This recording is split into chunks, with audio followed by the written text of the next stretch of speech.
주님, 언제나 주님은 날 사랑하사 언제나 새 생명을 주시고 영광의 그날이 이르도록 언제나 우리는 주만 바라봅니다 라는 이 고백이 정말 우리의 참된 고백이 되기를 원합니다. 하나님, 우리의 육신의 연약함이나 감정적으로나 정서적으로 많이 다운이 되어 있을 때든지 심지어 저희의 영혼이 참 주님으로부터 멀어져 있고 주저앉아 있을 때조차도 주님께서 항상 함께 하시며 당신의 그 사랑하심을 멈추지 않으시며 끝까지 우리를 붙들어 주시는 분이심을 인하여서 주님께 모든 감사와 찬송을 올려드립니다.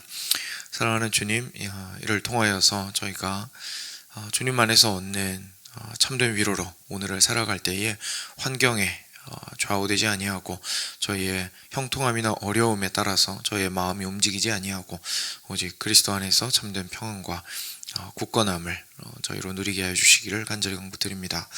하나님, 로마서 계속 묵상하고 있습니다. 특별히 오늘 5장으로 들어가면서 우리가 그리스도 안에서 누리는 그 하나님과의 화평이 얼마나 큰 은혜인지를 깊이 있게 저희의 영혼이 깨닫도록 하여 주시고 그 화평함 안에 저희들이 닻을 내리고 저희들이 가장 강력한 폭풍우가 있을 때라도 거기에서 쉽사리 흔들리지 아니하는 저희의 삶의 모습을 찾을 수 있도록 주의 말씀으로 우리를 다져 주시옵소서. 감사하며 사랑하는 예수 그리스도의 이름으로 기도드렸습니다. 아멘. 네, 로마서 5장 1절부터 11절 같이 보겠습니다.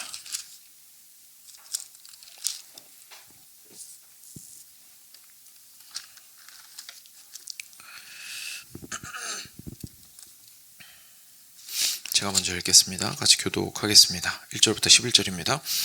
그러므로 우리가 믿음으로 의롭다 하심을 받았으니 우리 주 예수 그리스도로 말미암아 하나님과 화평을 누리자.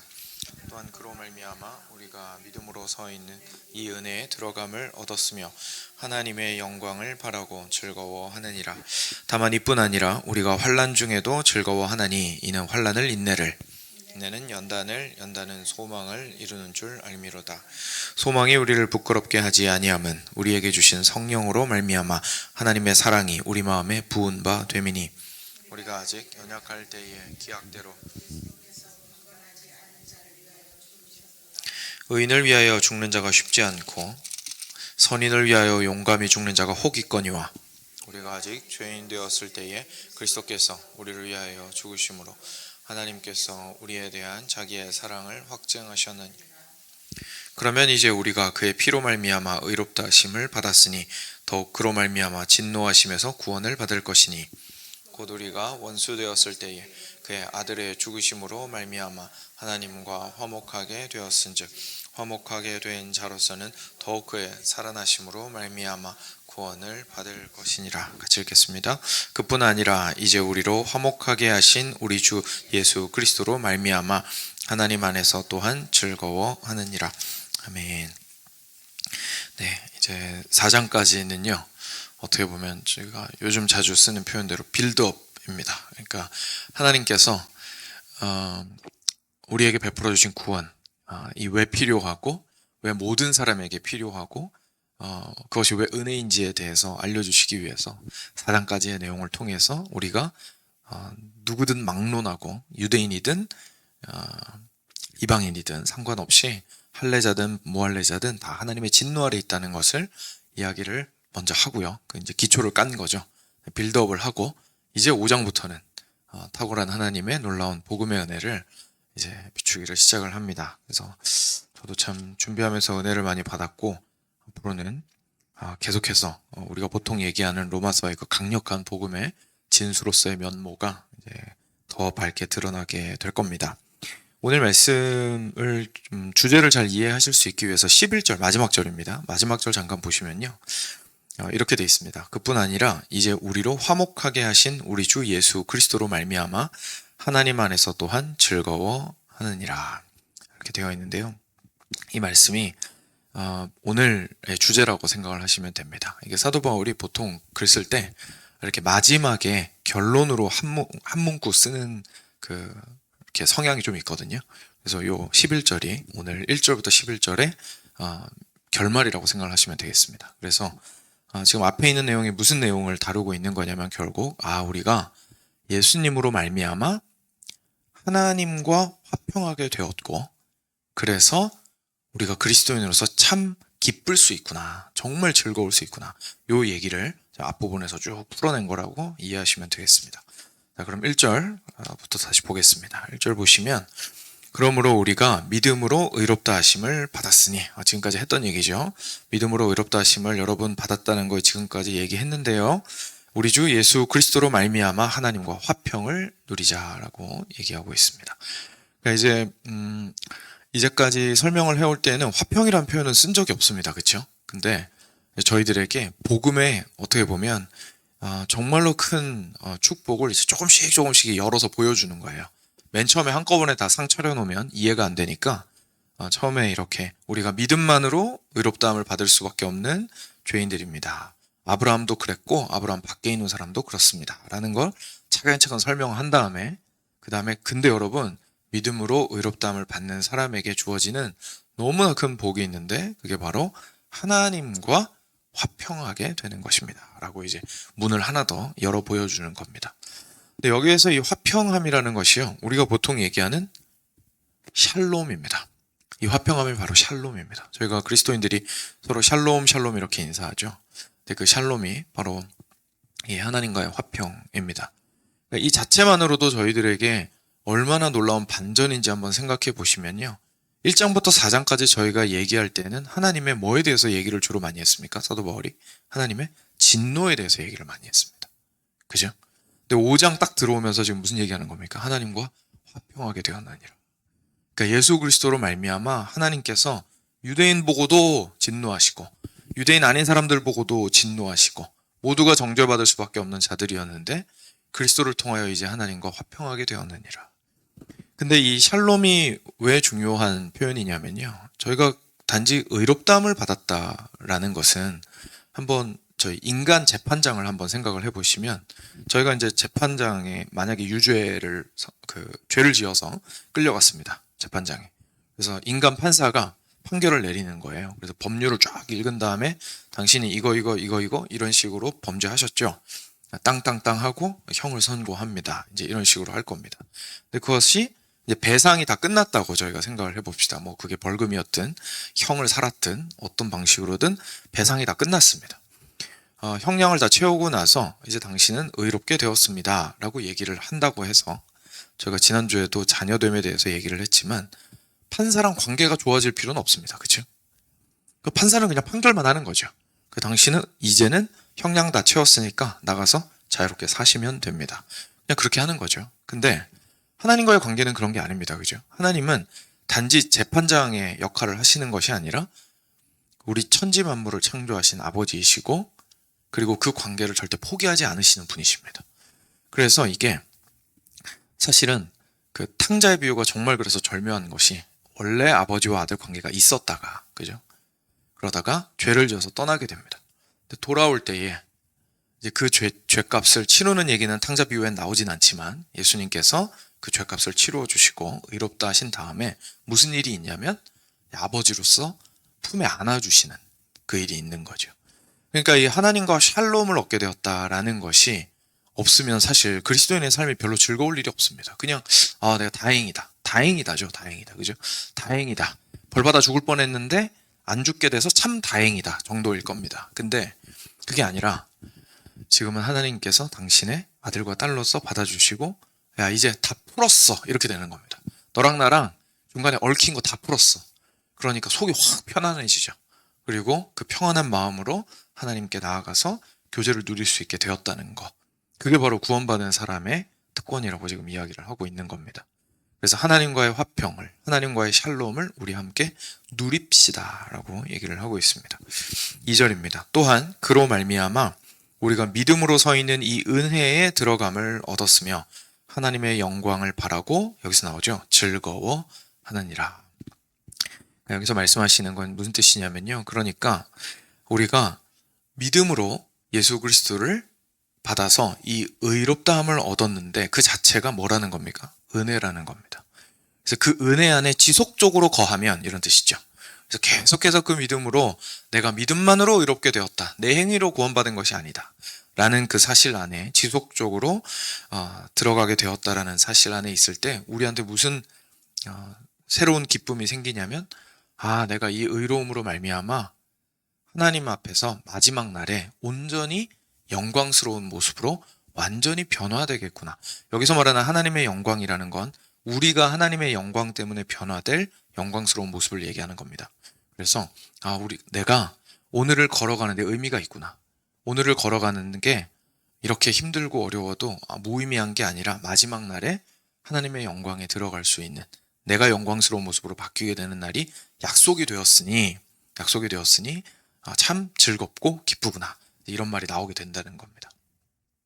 그래서 이제 3절 말씀이 나오게 되는 겁니다. 3절에 다만 이뿐 아니라 우리가 환난 중에도 즐거워하나니, 이렇게 되는 거죠.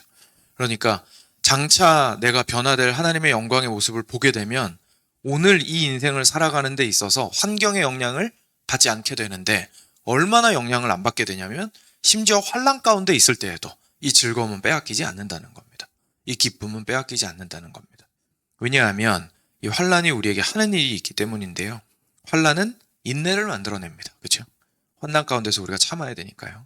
인내를 만들어냅니다. 인내는 연단을 만들어냅니다. 다시 말해서 우리의 성품을 더욱더 순결하게 만들어줍니다. 이 연단이라는 것이 금속을 연단을 해서 순도를 끌어올리는 것을 얘기를 하는 거죠. 그래서 그 참고 견디는 그 과정 속에서 우리는 정금과 같이 나오게 되는 일들을 겪게 됩니다. 그리고 이 연단된 마음을 가지면 가질수록 소망을 품을 수밖에 없습니다. 그죠? 소망을 품을 수밖에 없습니다. 계속해서 참는 것도 소망을 가졌기 때문에 참는 거고요. 왜냐하면 오늘 참고 났는데 결과가 어떻게 될지 몰라요. 그럼 사실 참기 힘들잖아요. 그죠? 그러니까 마라톤을 뛰더라도 42.195의 그 마지막 관문이 있다라는 사실을 알고 뛰는 거랑 42.195인지 모르고 뛰는 거랑 느낌이 완전 다르겠죠. 심지어 42.195라는 걸 알고 뛰는 사람이랑 20km밖에 안 뛰어도 모르고 뛰는 사람은, 언제가 끝날지 모르고 뛰는 사람은 사실 그 마음의 상태가 많이 다를 겁니다. 그죠? 불안하고 막 그러겠죠. 근데 우리가 정확한 거리와 시간이 언제 끝날지는 알 수는 없지만, 인생의 거리와 시간은, 하지만 확실히 아는 것은 우리가 예수 그리스도로 말미암아 얻은 하나님의 의로 말미암아 마지막에 하나님의 영광의 자리에 함께하게 된 것이다라는 것은 확실히 알고 있습니다. 그죠? 그러니까 계속 그 소망으로 오늘의 환난 가운데에서 계속해서 버틸 뿐만 아니라 즐거움과 기쁨을 빼앗기지 않으면서 연단을 받는다고 생각하고 더 정금과 같이 나올 수 있고, 그리고 그 연단의 과정을 통하여서 다시 한번 내 소망은 더 커지겠죠. 내가 이 환난을 통해서 조금 더 하나님께 가까이 나아갔구나. 내가 조금 더 그래도 순결함을 얻어서 예수 그리스도의 모습에 조금은 더 가까워졌구나. 지금도 이렇게 됐는데 나중에 이 다음에 주님 만나면 그때는 정말 내가 도저히 도달할 수 없는 그 아름다운 모습으로 한 번의 나를 변화시키실 것을 기대해 보면 얼마나 그것이 기대되고 감사한지, 오늘도 나를 기쁘게 하는구나 라고 하는 소망이 또 갈수록 커지겠죠. 그러니까 이게 선순환인 겁니다. 그 환난 가운데서도 계속해서 소망을 통해서 환난을 이겨내고, 그리고 환난 중에도 인내와 연단을 통해서 소망을 이루어가는 거죠. 5절 말씀이 제가 방금 그 마라톤 설명한 거랑 좀 비슷한 내용입니다. 소망이 우리를 부끄럽게 하지 아니함은, 그러니까 마지막 끝이 분명히 있기 때문에 우리를 실망시키지 않는다는 뜻입니다. 부끄럽게 하지 않는다는 게, 실망시키지 않는 것은 우리에게 주신 성령으로 말미암아 하나님의 사랑이 우리 마음에 부은 바 됨이니, 우리가 아직 연약할 때의 기약대로 그리스도께서 경건하지 않은 자를 위하여 죽으셨도다. 의인을 위하여 8절까지 읽겠습니다.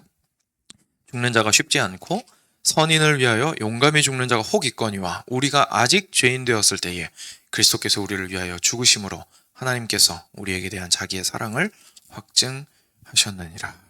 아멘. 그래서 여기에서 이거 어떻게 확실하게 알 수 있습니까? 우리가 마지막에 우리가 소망하는 것을 확실하게 어떻게 알 수 있습니까? 왜냐하면 이거 되게 중요하죠. 확실하게 그 소망하는 것을 알 수가 없으면 방금 말씀 읽은 것을 좀 뒤집어 역으로 적용해 보자면 환난을 이겨낼 수가 없다는 뜻입니다. 그렇죠? 소망이 있어야 내가 오늘의 환난도 기쁨으로 이겨낼 수가 있는 거예요.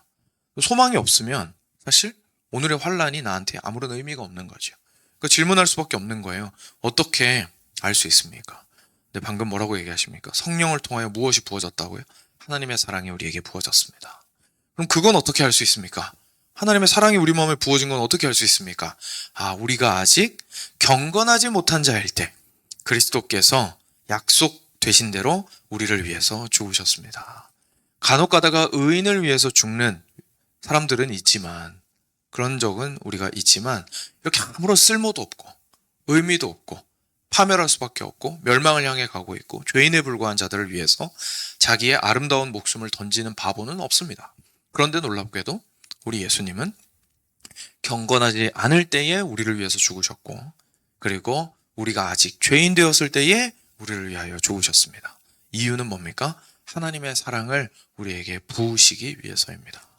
이 붓다라는 거는요, 넘치도록 붓다라는 뜻입니다. 하나님의 사랑이 찔끔 우리한테 맛보기로 보여준다라는 뜻이 아니라 우리의 온 인생을 완전히 가득히 채울 만큼 그리스도의 죽으심으로 말미암아 하나님 아버지의 사랑을 온전히 퍼부어 주시고, 완전히 그거에 우리가 그냥 단지 물 한 컵 마시는 정도가 아니라 폭포수 밑에 있어서 감당할 수 없는 물이 떨어지는 것과 같이 내 존재보다도 더 큰 하나님의 사랑이 나에게 부어졌다라는 것을 의미하는 겁니다. 그 사랑을 깊이 있게 다시 역으로 거슬러 올라가면, 우리 그 사랑을 깊이 있게 우리가 성령으로 말미암아 우리 안에서 가득히 참은, 느끼면 느낄수록, 누리면 누릴수록 결국 우리는 무엇을 가지게 된다고요? 소망을 가지게 되는 거죠. 지금 이렇게 사랑하신 우리 아버지 하나님의 사랑이 반드시 완성되는 날이 오겠구나. 반드시 나를 포기하지 않으시고 끝까지 나를 인도하시고 마지막 날에 주의 영광을 허락하시겠구나. 그 소망을 가지면 오늘의 환난을 연단으로 생각하고 감사함으로 기쁨을 잃지 않고 이겨낼 수 있다는 뜻이죠. 그렇게 걸어 나갔을 때에 우리 그리스도인의 삶은 참 기쁨이 넘치게 됩니다 라고 지금 이야기를 하고 있는 겁니다. 9절입니다. 그러면 이제 우리가 그의 피로 말미암아 의롭다 하심을 받았으니 더욱 그로 말미암아 진노하심에서 구원을 받을 것이니, 제가 앞서서 말씀드렸죠. 이제까지 4장까지는 하나님의 진노에 대해서만 계속 얘기하다가 이제 진노가 아니라 구원을 받았으니, 하나님과 화평을 누리게 되었으니 라는 얘기를 한 번 더 반복하고 있는 겁니다. 10절입니다. 곧 우리가 원수 되었을 때에 그의 아들의 죽으심으로 말미암아 하나님과 화목하게 되었은즉 화목하게 된 자로서는 더욱 그의 살아나심으로 말미암아 구원을 받을 것이니라. 아멘. 그래서 우리가 결국은 온전히 누리게 되는 그 복은 하나님과 온전히 화평함을 누리고 샬롬 가운데 거하게 되는데, 그 샬롬은 결국은 환경을 이길 수 있는 소망에서부터 나온다는 것을 저희가 알게 되고요. 그리고 그 소망은 하나님의 사랑이 우리한테 예수 그리스도를 통해 퍼부어졌기 때문에 우리가 그것을 소망을 가지게 된다는 걸 알 수 있게 되고요. 그리고 그 사랑이 그리스도로 말미암아 우리에게 퍼부어졌다는 것은 결국 내가 믿음만으로 그리스도 안에서 의롭다함을 받았던 거에서 출발한다는 것을 저희가 알게 됩니다. 그래서 이제까지 1장부터 여기까지의 내용이 그런 식으로 연결이 쭉 되는 거죠. 사랑하는 여러분, 저희가요 인생을 살아가는 데 있어서 실제로 화평을 많이 원합니다. 그렇죠? 평안을 많이 원하고요. 근데 오늘 말씀, 그리고 특별히 이제 4장까지 살펴본 이후에 바라보게 된 5장의 말씀을 통해서 저희가 깨닫게 되는 건, 사실 저희뿐만 아니라 세상 모든 사람들이요, 존재하는 모든 것들, 심지어 사람도 넘어섰습니다. 존재하는 모든 것들이 불안함과 불안정함 가운데 존재하는 이유는, 우리가 생각했을 때는 그냥 원래 사람이 약한 거야. 세상 사람들 그렇게 얘기합니다. 그렇죠? 사람은 원래 그래. 원래 약한 거고 원래 악한 거야. 그렇게 얘기를 합니다. 근데 성경은 무엇이라고 이야기를 하고 있냐면, 그것이 하나님과의 관계가 깨어졌기 때문에 오는 평안하지 못함이라는 이야기를 하고 있습니다. 왜냐하면 모든 선한 것이 결국은 하나님께로부터 오거든요.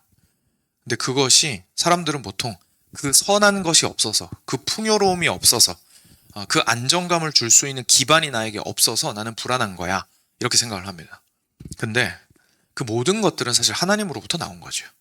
그래서 성경이 우리한테 보여주는 건 그 뒤편의 그림입니다.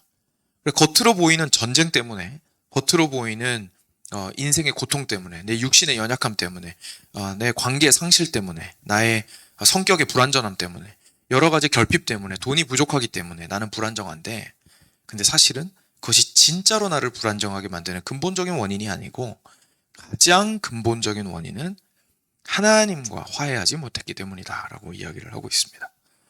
그러면 그 문제를 해결을 해야 되잖아요. 그래서 그것을 해결하기 위해서 예수 그리스도께서 우리를 의롭다고 하기 위해서 이 땅 가운데 오신 것이고, 그리고 십자가 위에서 못 박혀 죽으시고 누구든지 믿음으로 예수 그리스도의 사역을 받아들이는 자마다 오늘 말씀대로 하나님과 화평을 비로소 누릴 수 있게 해주시는 거죠. 그래서 가장 근원적인 그 평안이라는 것은요, 인간의 평안은요, 단순히 저희의 마음의 고요한 상태를 의미하는 것이 아닙니다. 우리가 원하는 평안함은 고요한 상태입니다. 그죠? 여러분 혹시 그런 얘기 들어보셨는지 모르겠는데 그런 분들 되게 많아요. 전도하다 보면요, 혹시 교회 가보셨어요? 네, 가봤습니다.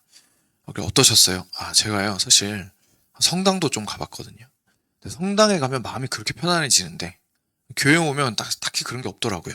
라고 표현하시는 거 혹시 들어보셨는지 모르겠습니다. 생각보다 많이들 그러시거든요. 그게 왜 그러냐면 실제 분위기가 그렇습니다. 성당이. 그렇죠? 성당이 실제로 들어가면 파이프 오르간에 전체가 공명이 잘 되는 그 건축적인 구조에, 그리고 실제 음악 자체도 저희처럼 좀 약간 락 기반의 음악이라기보다는 굉장히 오래되고 막 사람의 영혼을 뒤흔드는 것 같은 와 하는 웅장한 음악들이 나오고, 그리고 하늘의 천사의 소리와 천사의 모양을 이제 애써 본뜬 것들이 거기에 상당히 많이 등장을 하고, 그렇죠? 그러니까 그런 것들이 실제로 사람한테 평안함을 주거든요. 평안함을 주거든요. 근데 저희가 착각하면 안 되는 것이, 사람이 평안함을 그렇게 원하는데 그 평안함의 수준이 단지 마음의 고요함에 있다는 겁니다. 좀 조용했으면 좋겠는 거예요. 세상에 노이즈가 너무 많으니까. 그리고 내 마음의 노이즈가 너무 많으니까, 나를 괴롭게 하는 소리가 너무 많으니까 좀 고요했으면 좋겠다는 생각이 있는 거죠. 그러니까 아무도 없는 산속에 들어가서 사람들 안 만나면 좀 덜 예민해지고 내 마음이 고요해지고, 그래서 수많은 사람들이 그 고요함을 찾아다닙니다. 그렇죠? 고요함을 찾아다닙니다. 사실 되게 아이러니한 건데 TV 틀어놓는 것도 사실 그런 거잖아요. 왜냐면 TV를 틀어놔야 좀 안정감이 생기는 것이, TV 안 틀어놓으면 외부에 다른 소리가 없으면, 디스트랙트가 안 되면 내 정신이 어떻습니까? 내 마음이나 내 생각이 시끄럽게 만들거든요, 나를. 그러니까 차라리 저게 시끄러워서 내 마음이 평안한 게 나은 거예요. 그죠? 그러니까 우리는 계속해서 그 고요함을 찾아서 헤맵니다.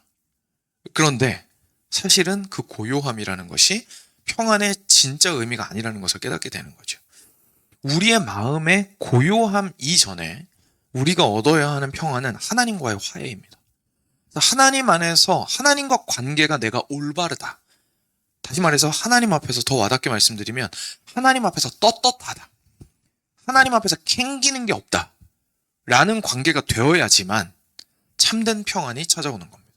그래서 옆에서 뭐라고 떠들어도 평안하고, 괴로워도 평안하고, 연약해도 평안하고, 부유해도 그 부유함 때문에 나의 평안함이 깨뜨려지지 않고, 사람들이 많고 내가 흔들린다 하더라도 그것 때문에 내 평안함이 깨어지지 않는 것을 경험하게 되는 것이죠.